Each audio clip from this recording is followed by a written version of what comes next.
Ok, số sợi từng ngọc này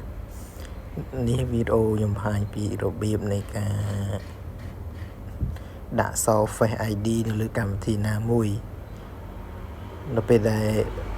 យើងបើកកម្មវិធីអីមួយតម្រូវយើង scan មុខរបស់យើងដើម្បីបើកបានបងប្អូន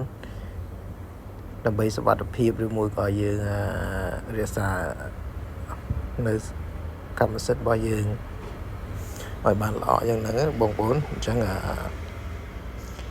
ខ្ញុំឧទាហរណ៍មួយលើកម្មវិធីគេឆាត Messenger ជំហានដំបូងបងប្អូនចុចសង្កត់លើវាមកសង្កត់លើកម្មវិធីហ្នឹងអូខេសង្កត់ឲ្យជាប់ហើយម្ដងទៀតអូខេសង្កត់លើវានឹងចេញបែបនេះបងប្អូនចេញបែបនេះអញ្ចឹងយើងយក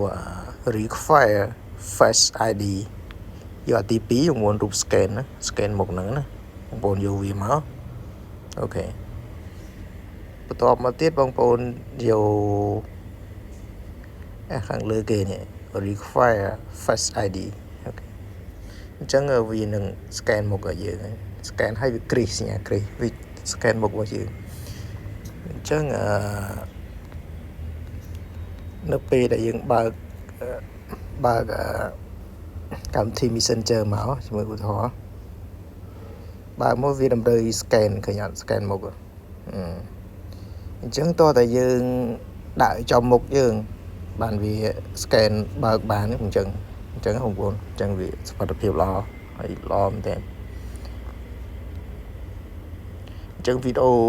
នេះមានតែប៉ុណ្្នឹងឯងបងប្អូនអរគុណសម្រាប់ការទស្សនា